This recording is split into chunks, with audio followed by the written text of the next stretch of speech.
to talk about all of this, about the impact of the rescue mission. So we're going to bring in Dov Lipman, former Knesset member and founder and CEO of Yadalim. It's a nonprofit that helps Israeli immigrants. Thanks for being with us. Appreciate your time here. Great to be with you, Anna. Well, this is happening right now. Israeli War Cabinet Minister Benny Gantz is set to make a critical public address. So, Dov, for viewers unfamiliar, explain exactly who Benny Gantz is and what the impact is if he does announce his resignation following the ultimatum that he'd given Netanyahu.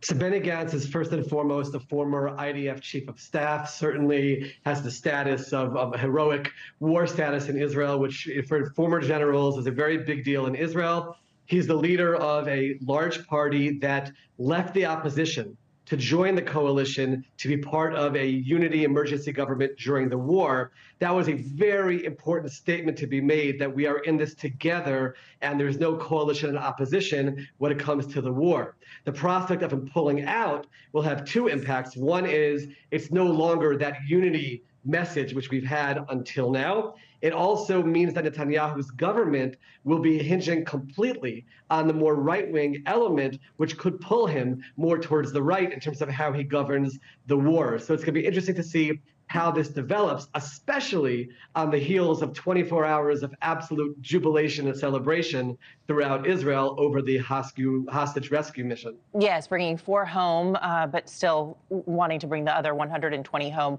We know this operation took weeks to prepare for and did rely some on that intelligence from the United States. Similar raids were even called off. Can you walk us through the importance of timing these operations, how they've done it, and also remind us that, you know, it did leave an IDF commander dead? So I'm so happy you asked the question with the various elements that you brought in here, because in the world, we're seeing so much about how many Palestinians were killed during the mission.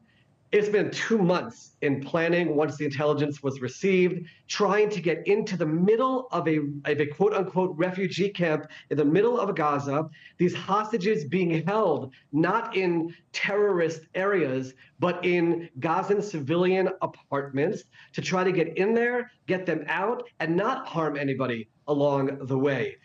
The commandos dressed up as Gazan civilians fleeing from Rafah, coming in a regular domestic truck, slipping in, killing those who were holding them. And then on the way out, you then have Hamas terrorists flooding to the scene and a major gun battle that erupts. But the planning of this kind of an operation, part of the factors we take into effect are we don't want to kill civilians. We don't want to harm innocent civilians. And the IDF goes out of its way to do so. Along the way, as you mentioned, we lost a hero, a commando commander, Arnon Zamora, and the operation was named after him, a husband, a father of 2 young children. And this is the dichotomy we live with in Israel all the time. Celebration over our accomplishments and who we are as a people, but there's always that element of pain and mourning and recognizing that we still have a long way to go to achieve the peace that we want so badly in this region. Yeah, I was reading, Dov, that the way operations are carried out sometimes in Israel is the commander, when asking his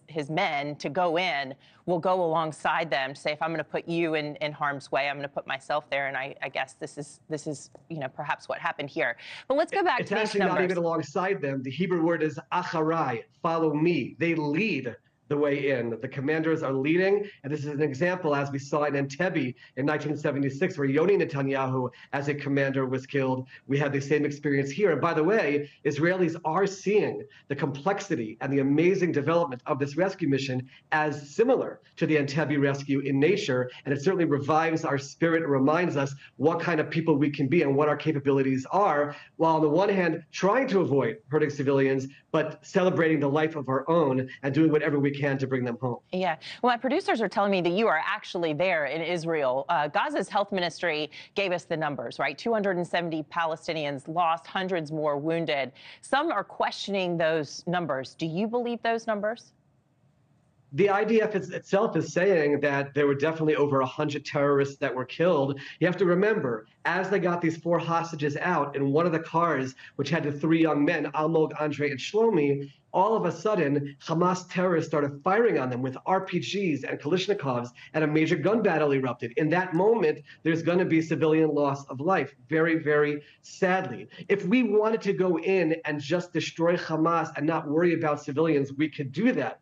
I'm the father of a commander in the IDF, and I know how our army puts our own soldiers at risk because we're trying to avoid civilian casualties. So whatever those numbers are, first of all, certainly by the Hamas health ministry in Gaza, they're inflated, but even if they are high, it's because of Hamas terrorists trying to prevent these hostages from being rescued, and then we have no choice but to fire back. But the IDF is the most moral army in the world, does everything it can to avoid those civilian casualties, and we don't want to kill any innocent civilians, as we've shown by a ratio of at most one civilian to one Hamas terrorist in this war, which is way lower than most battles of this kind, where it's 9 civilians to 1 combatant. But the world will be criticizing us for it. We're going to focus on our celebration of bringing these young people home and bringing these hostages home, and continue our efforts to bring more home, while also continuing to go after Hamas terrorists who still announce that their goal is to destroy Israel and carry out another October 7th.